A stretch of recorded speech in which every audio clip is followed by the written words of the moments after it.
Bom dia, boa tarde e boa noite para quem está me assistindo. Eu sou Lázaro Santana, sou um dos tutores responsáveis pelo núcleo de biologia e hoje vamos fechar o módulo de genética com a nossa aula de engenharia genética e biotecnologia. Bom, a nossa aula está organizada de forma que os conteúdos referentes à biotecnologia, engenharia genética e suas aplicações estarão integradas, facilitando a criação da linha de raciocínio de vocês alunos. E ela tem como objetivo aprimorar os conhecimentos dos estudantes acerca das estruturas, funções e manipulação dos genes, fazendo com que vocês compreendam os conceitos e objetivos da manipulação genética, possam identificar os principais métodos de modificação do genoma e possam reconhecer o potencial da aplicação das técnicas nas mais diversas áreas. Bom, desde a antiguidade já se fazia uso da biotecnologia através de utilização de processos fermentativos, que atravessaram toda a história da humanidade. Por volta de 6000 a.C., sumérios e babilônios já produziam bebidas alcoólicas pela fermentação de cereais. Um pouquinho mais tarde, por volta de 2000 a.C., os egípcios já utilizavam o processo de fermentação para a produção de cerveja e que depois passaram a empregar esse processo na produção de pães. Outras civilizações também faziam a utilização de processos fermentativos para a produção de vinagre, iogurte e queijos, que também atravessam todo o processo de história da humanidade. Entretanto, não eram conhecidos os agentes causadores desse processo. Então, lá no século XVII, o pesquisador Leeuwenhoek, através da visualização em microscópio, descreveu a existência de seres microscópicos invisíveis ao olho nu, os micro-organismos. Foi Pasteur, em 1876, que provou que as fermentações eram processos provocados por esses micro-organismos, derrubando por terra a teoria da geração espontânea ou a biogênese. Pasteur também provou que cada tipo de fermentação era realizada por um micro-organismo específico e que estes podiam viver e se reproduzir na ausência de ar. E aí, em 1897, Edward Buchner demonstrou a fermentação alcoólica do açúcar através do uso de células de levedura. Por mais estranho que pareça, foram as grandes guerras que motivaram a pesquisa nesse campo, no qual eles usavam os processos fermentativos para produzir nitroglicerina para a produção de explosivos. Foi a produção de antibióticos que foi o marco para a produção biotecnológica, sendo a penicilina o primeiro antibiótico a ser descoberto, lá em 1928. Mas foi a partir da década de 50, com a descoberta da estrutura do DNA por Watson e Crick e das técnicas de manipulação genética, foi aí que a biotecnologia ganhou nome e força. Então, com isso, agora vamos ao conceito de biotecnologia. Bom, a biotecnologia ela consiste na manipulação de organismos, células ou moléculas biológicas que podem ter aplicações específicas nas mais diversas áreas. Ela implica na modificação direta do genoma do organismo, uma vez que são introduzidas intencionalmente fragmentos de DNA que possuem, na verdade, uma determinada função. E então, com o avanço da biotecnologia, surgiram importantes técnicas de engenharia genética. Mas então temos que a engenharia genética é um conjunto de técnicas de manipulação e recombinação de genes que reformulam, reconstituem, reproduzem e até criam seres vivos, com base no conjunto de conhecimentos específicos e éticos. E tem como objetivo melhorar e criar produtos visando um melhoramento genético. Bom, e aí, na engenharia genética, para a obtenção dos fragmentos de DNA que se pretende usar para criar novas moléculas, ela vai se basear no uso de enzimas de restrição. As enzimas de restrição, elas são endonucleases que são responsáveis por cortar a molécula de DNA em pontos específicos. Tá certo? Essas enzimas de restrição, elas atuam sobre sequências específicas de DNA, reconhecendo e cortando o DNA em pontos específicos. A enzima EcoR1 ela é produzida através da bactéria Escherichia coli e foi a primeira enzima de restrição a ser descoberta. A EcoR1 ela reconhece a sequência de bases GATTC e corta as duas cadeias de uma molécula de DNA entre o G e o A. Como esta sequência se repete algumas vezes ao longo do DNA viral, este é cortado em vários fragmentos.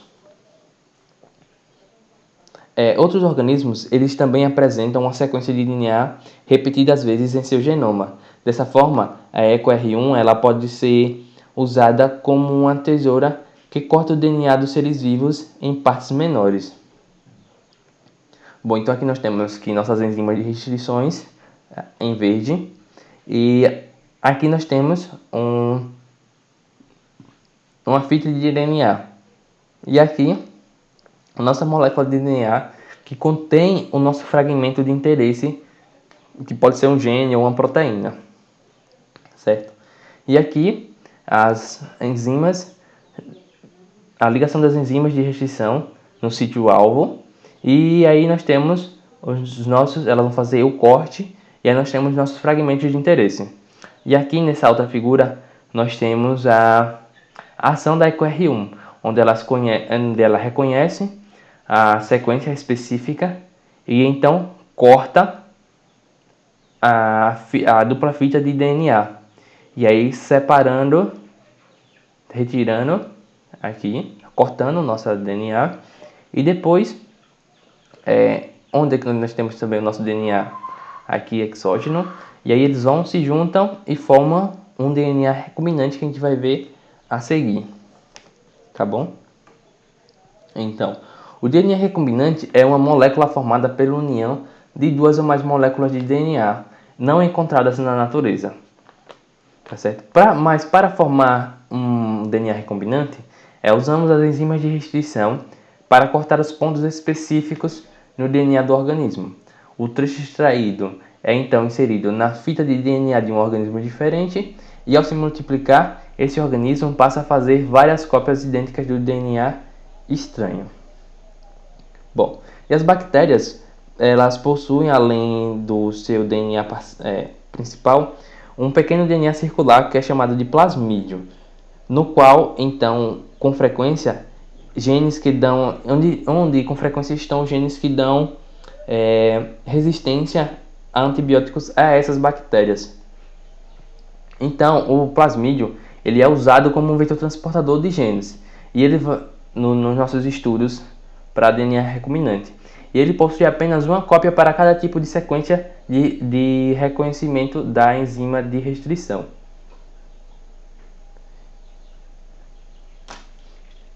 E aí, ele possui apenas uma cópia, como eu já falei.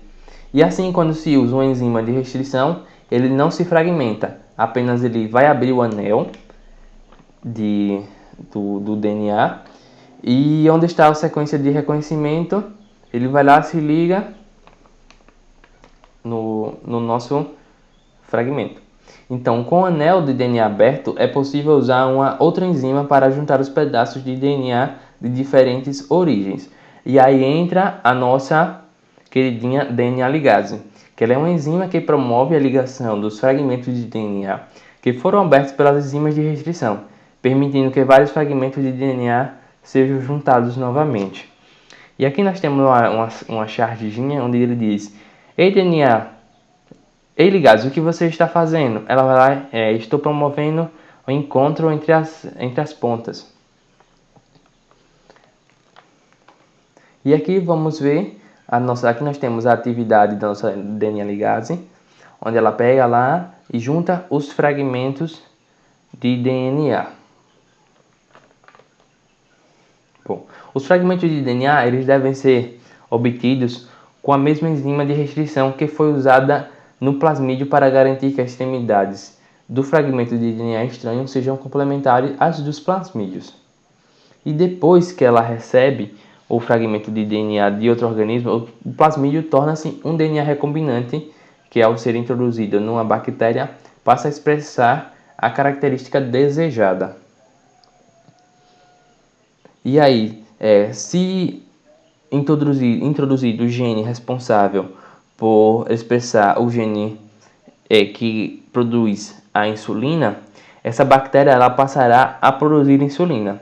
E quando a bactéria se reproduzir, o DNA recombinante também vai replicar e aí passa a produzir novas bactérias que vão produzir insulina. E aqui nós temos o nosso plasmídio.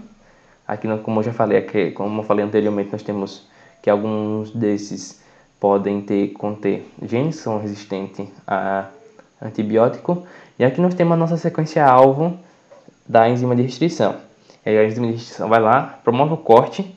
Então aqui nós temos as nossas extremidades, com um corte. E para promover o nosso DNA recombinante, a ligase vai lá, como aqui na produção para exemplificar a produção de insulina, ele vai lá, a DNA ligase vai unir o fragmento responsável pela expressão da produção de insulina, e que ao se juntar aqui e as células se replicar, ela vai lá e também vai gerar outra célula que tem o DNA recombinante e que também vai ser capaz de expressar o gene que produz a insulina. E aí nós temos as técnicas de engenharia genética que servem para separar esses fragmentos de DNA.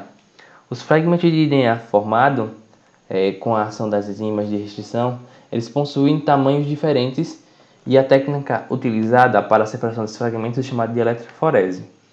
Na eletroforese, os fragmentos são colocados numa placa com gel de agarose, que é um gel de poliacrilamida, e de acordo com a carga elétrica e o tamanho do fragmento, migram pela placa, assumindo diferentes posições que são indicadas pela faixa.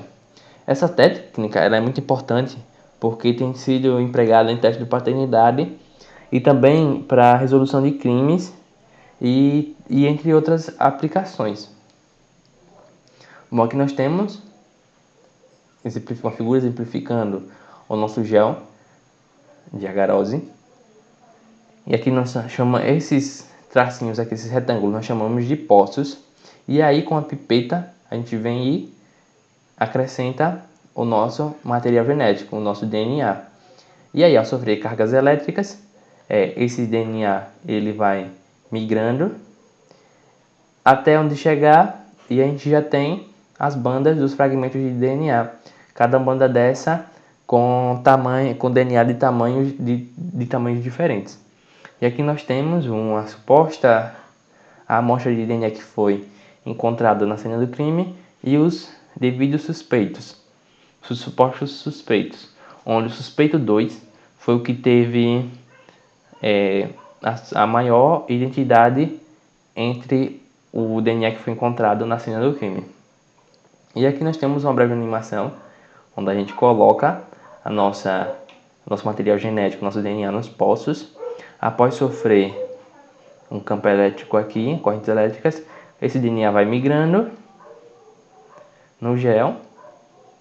E aí, depois no final nós temos os nossos fragmentos de DNA indicados aí. Essa técnica pode ser chamada também de fingerprint.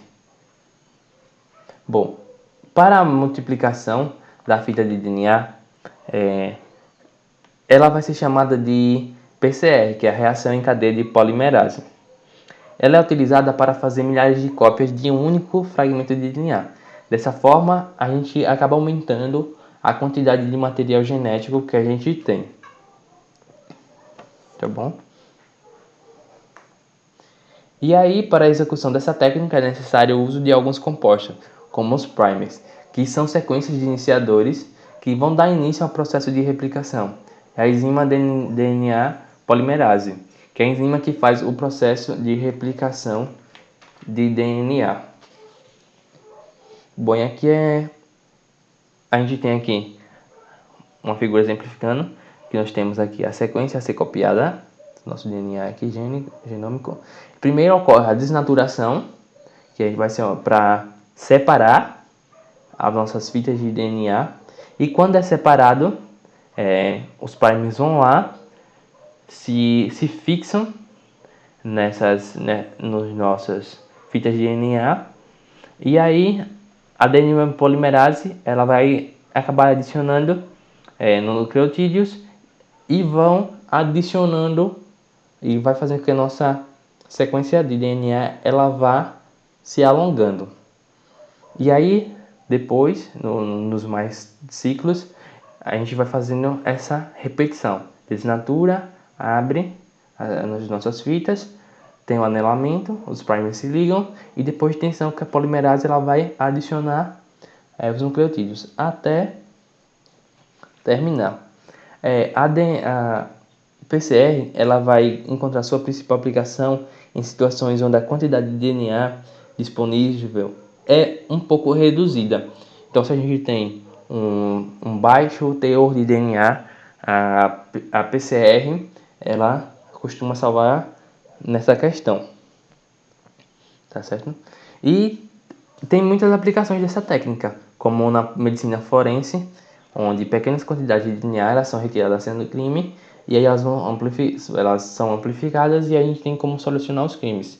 Ela também pode ser utilizada em procedimentos científicos de biologia molecular, como mutagênese, detecção ou preparação de fragmentos, entre outros.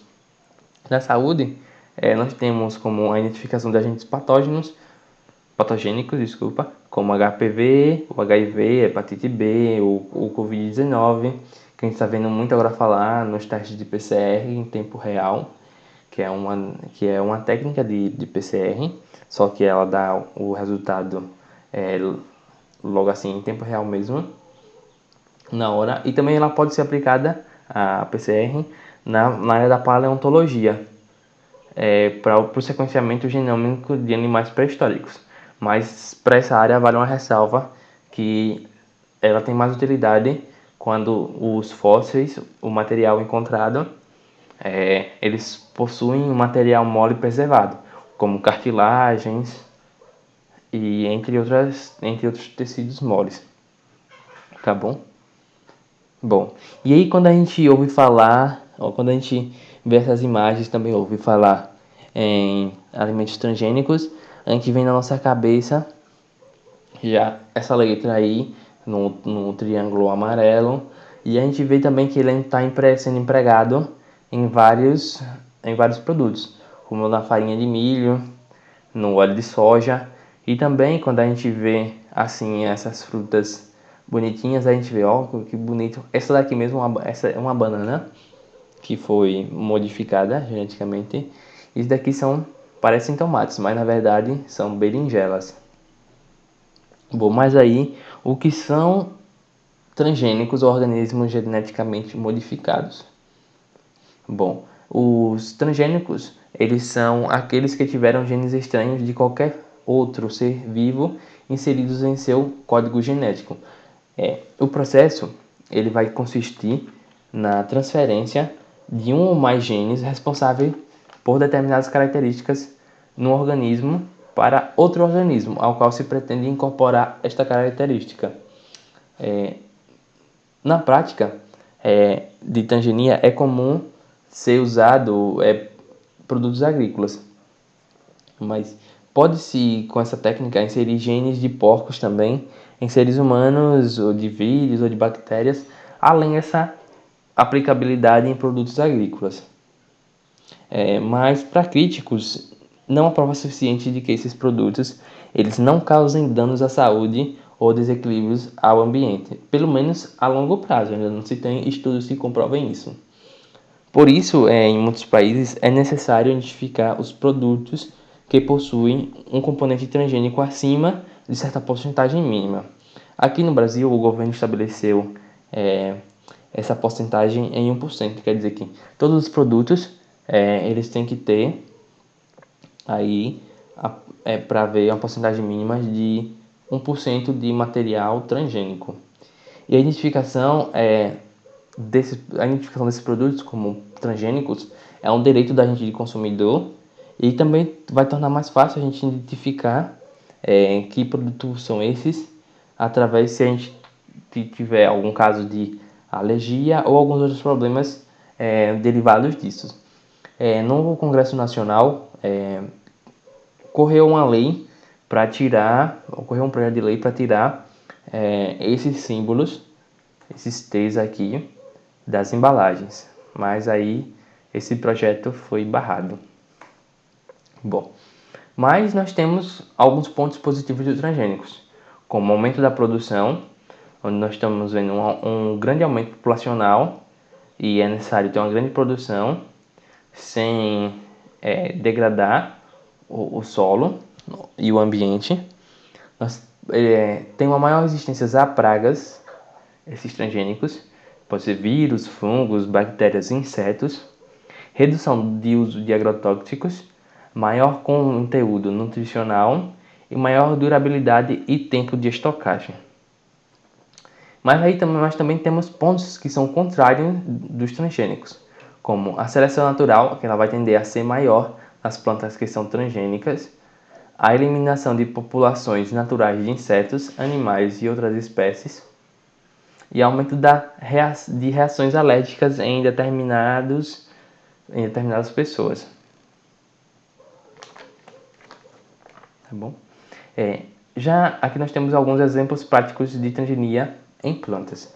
Essa técnica de manipulação do DNA ela vai consistir em implantar fragmentos do DNA de bactérias, vírus ou fungos ao DNA da planta transgênica. Esses fragmentos eles podem conter genes que codificam a produção de herbicidas, ou seja, as próprias plantas elas vão passar a produzir toxinas contra as pragas da lavoura. Esse procedimento ele vai acabar por inibir o uso de agrotóxicos e, consequentemente, vai diminuindo os efeitos nocivos ao ambiente e também ao nosso organismo. Aqui nós temos um exemplo aqui da praga de artrópodes, aqui de patógenos nematóides nas plantas e supressão de resistência a insetos e plantas daninhas. Ou seja, aqui a gente vai tendo esses efeitos aí. Bom, existem plantas que elas são modificadas também para terem um aumento nutricional, como por exemplo o arroz dourado da suíta. Esse arroz aí, ele teve o gene implantado de outro vegetal, o narciso, que vai apresentar elevada quantidade de beta-caroteno, que é a substância precursora da nossa vitamina A, e que diminui a incidência de doenças da visão. Outros vegetais eles são modificados para resistirem a ataques de vírus e fungos, como nós temos a batata, o mamão, o feijão e a banana. Além desses daí, outros são modificados para que a produção seja maior e os vegetais de maior tamanho, e também eles possam ter um tempo de amadurecimento prolongado. Isso se faz bom para os comerciantes, que os produtos vão ter um maior tempo de prateleira. E aqui nós temos as plantas transgênicas que são mais utilizadas no mundo aqui como alimento. Por exemplo, o milho lidera esse mercado. Bom, já no campo dos animais, nós temos que os animais transgênicos são aqueles que tiveram seu patrimônio genético alterado com a introdução de genes de outras espécies que não a sua, da mesma forma que as plantas transgênicas. Isso vai ocorrer através da introdução de genes de um interesse no núcleo de um óvulo já fecundado.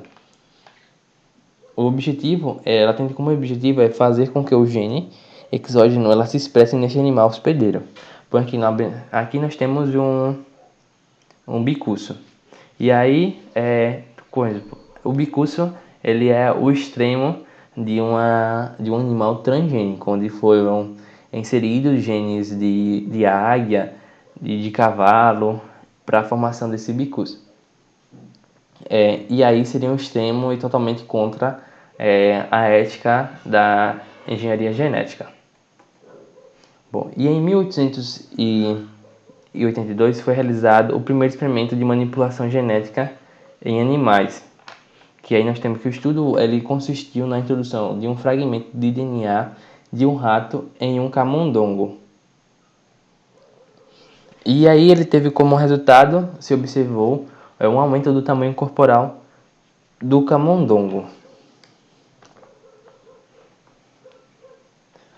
Bom, os animais transgênicos, eles também podem ser utilizados para a produção de proteínas e outras substâncias como hormônios, certo? E aí, com esse sentido, alguns estudos eles estão utilizando vacas e ovelhas e também outros animais com a finalidade de produzir algumas proteínas que proporcionem o tratamento de algumas doenças. Por exemplo, eles podem introduzir alguns genes que possam ser ingeridos por nós humanos através do leite desses animais e aí possam auxiliar no tratamento de alguma dessas doenças. Um estudo da Fiocruz, ele utilizou mosquitos geneticamente modificados para auxiliar o combate do Aedes aegypti, aqui o nosso amiguinho, responsável por transmitir os vírus da dengue, zika e chikungunya, aqui no Brasil. E aí, esse método ele reduz o uso de larvicidas ou inseticidas que podem causar a resistência nos mosquitos. Então, inviabilizando o uso desses métodos químicos para o controle. Então, eles vão acabar ficando resistentes a esses químicos. E aí, aqui no modo de como esses mosquitos são, como é feito esse processo de transgenia desses mosquitos, nós temos que um novo gene ele é introduzido no DNA circular aqui, como a gente citou, o plasmídio, que é inserido em um ovo de um macho. Esse DNA que foi inserido, ele vai expressar uma proteína que mais tarde vai fazer com que a cria desses mosquitos não cheguem à vida adulta. Nós temos aqui, então, na fase 2, onde o DNA sintetizado é incorporado no mosquito, uma nova linhagem transgênica é desenvolvida. Aqui no passo 4, mosquitos machos são soltos no meio ambiente, se reproduzem e os filhotes desse cruzamento não chegam à vida adulta. Então, é um método para controle desses mosquitos. Já que no campo da saúde, a biotecnologia está ligada mais a diagnósticos e novos tratamentos de doenças, com a intenção de amplificar e dirigir a resposta imunitária através da imunoterapia, além da produção de antibióticos e outros medicamentos. Bom, tudo isso é feito através da produção de anticorpos, pois por serem altamente específicos, eles podem ser usados para reconhecer determinados antígenos. E aí, as suas aplicações as suas aplicações biomédicas, esses anticorpos eles vão servir não só para a criação de testes rápidos, mas também para diagnóstico de doenças, como teste de gravidez, gonorreia, hepatite, Covid-19 até através dos testes rápidos, que tem os antígenos, os anticorpos, os antígenos para a IgG e IgM.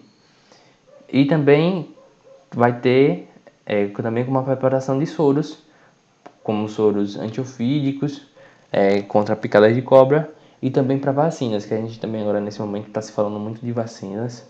E é importante entender como essas vacinas funcionam. E aí,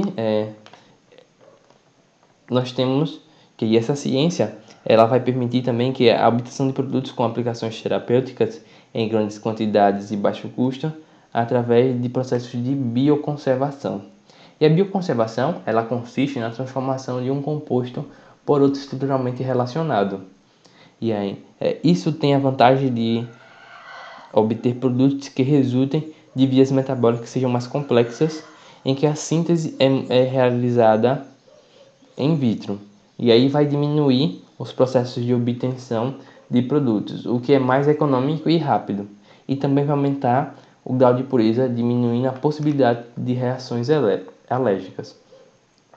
E aí nós temos que, anteriormente, para a produção de insulina, nós tínhamos que ter a retirada de pâncreas de porcos e bovinos, suínos e bovinos, e aí essa insulina era extraída desse pâncreas e utilizada para os seres humanos.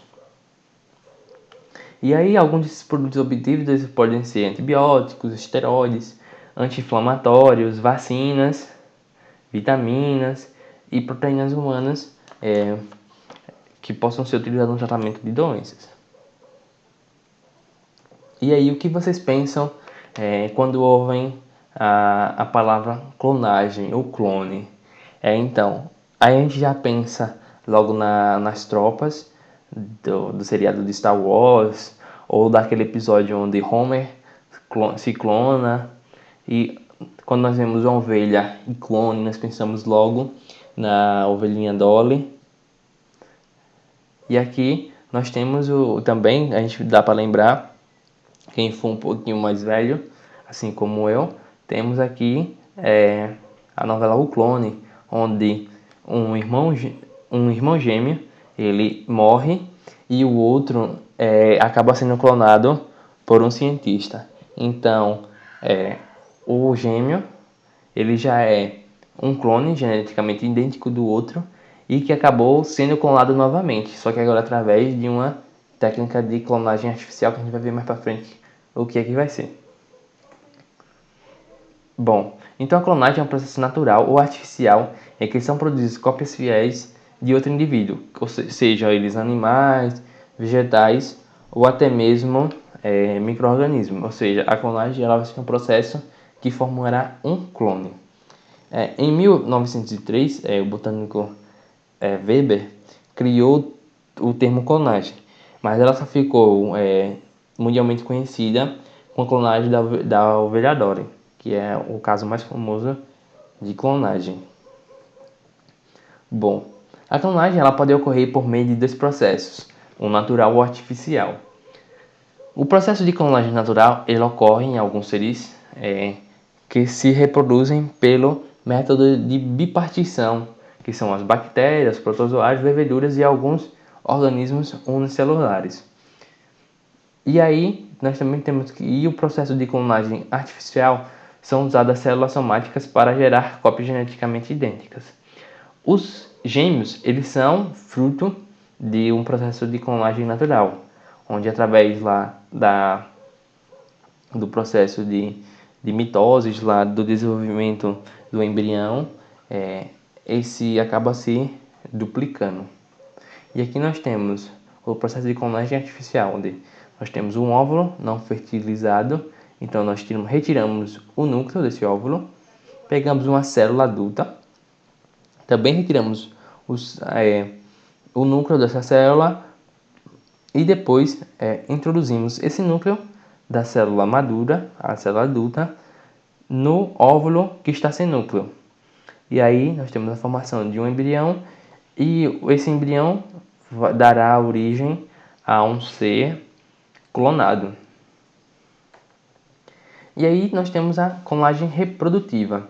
A clonagem reprodutiva ela vai se referir à produção de seres vivos geneticamente idênticos, ou seja, produção de cópias idênticas aos seres vivos. Neste processo, normalmente o núcleo de uma célula reprodutiva, após a ovulação, é retirado e esta recebe o material nuclear de uma célula somática que é levada a célula a se dividir, comportando-se como um embrião normal. Esse embrião é implicado, esse embrião é implantado em uma mãe de aluguel, que sendo o organismo formado geneticamente idêntico ao organismo doador da célula somática. No caso da ovelha Dolly, a célula somática utilizada foi a de uma glândula mamária. Mas aqui nós temos a nossa figura aqui, nós temos aqui o óvulo sem núcleo. Nós pegamos o núcleo da célula somática do doador, que foi retirado da célula. Nós temos aqui a fusão desses dois. E aí o embrião ele vai começar a se dividir. E quando ele começa a se dividir, ele é implantado no útero da mãe de aluguel. E aí vai gerar um clone. Nesse caso aqui, como tá, um clone humano. Certo? E aí nós temos também a clonagem terapêutica.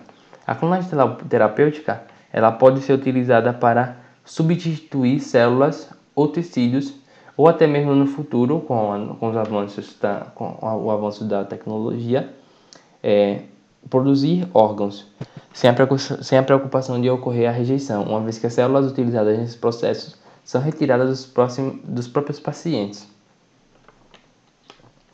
É um tipo de procedimento os estágios iniciais são idênticos à clonagem para fins reprodutivos, mas ela vai se diferir no fato da blástula, que é o segundo estágio de desenvolvimento do embrião, que a gente vai ver isso mais na frente na aula de introdução à embriologia, que aí ela não vai ser introduzida no útero.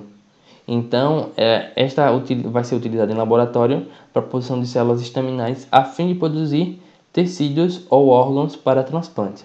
Essa técnica de clonagem ela vai ter o objetivo de produzir células-tronco para o tratamento de doenças e produção de órgãos para transplante. Aqui, como eu já falado antes, o processo funciona da mesma forma, mas quando chega no estágio aqui de mórula, de blastocisto, ele não vai ser implantado no útero da mãe de aluguel.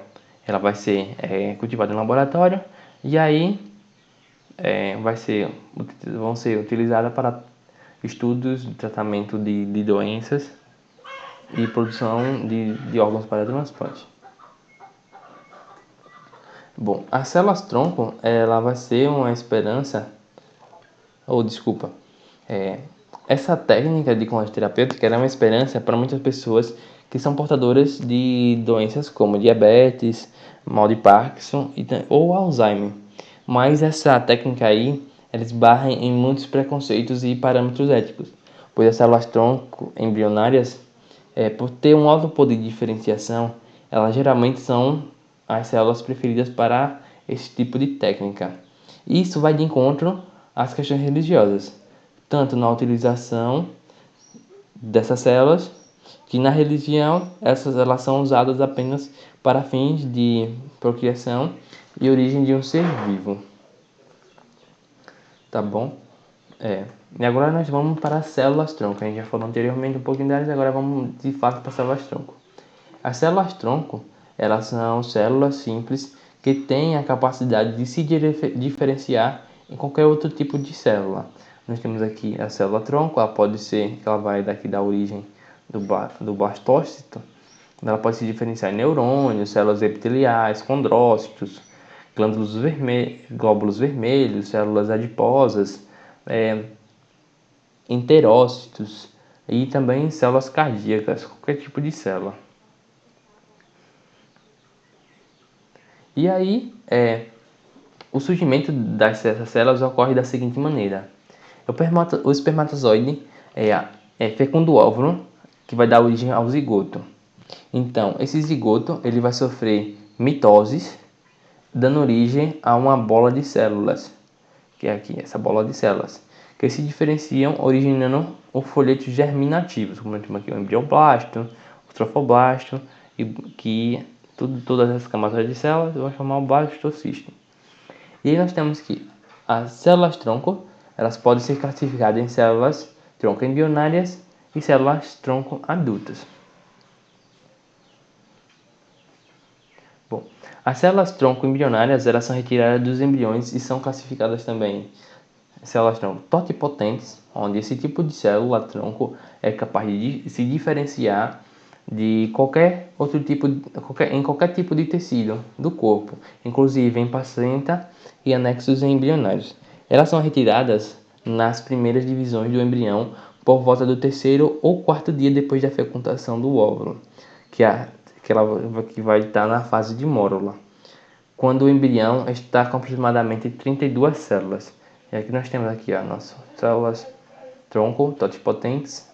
O estágio preferido é o estágio de mórula para a retirada dessas células.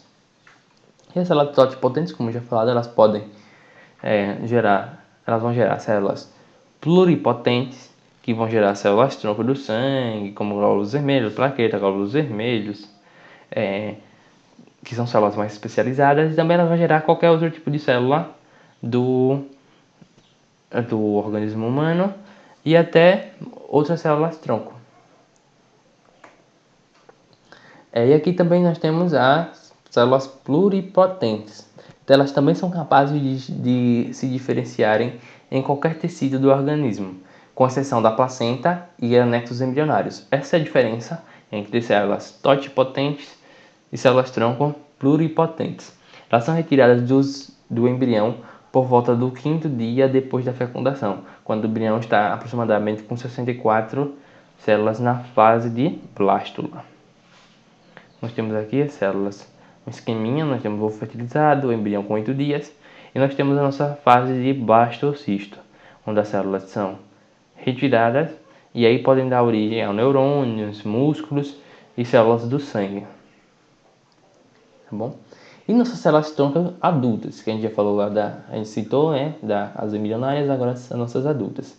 As células-tronco adultas, elas são células que não possuem mais a alta capacidade de se diferenciar em outros tipos de célula, ou seja, elas vão possuir uma diferenciação limitada.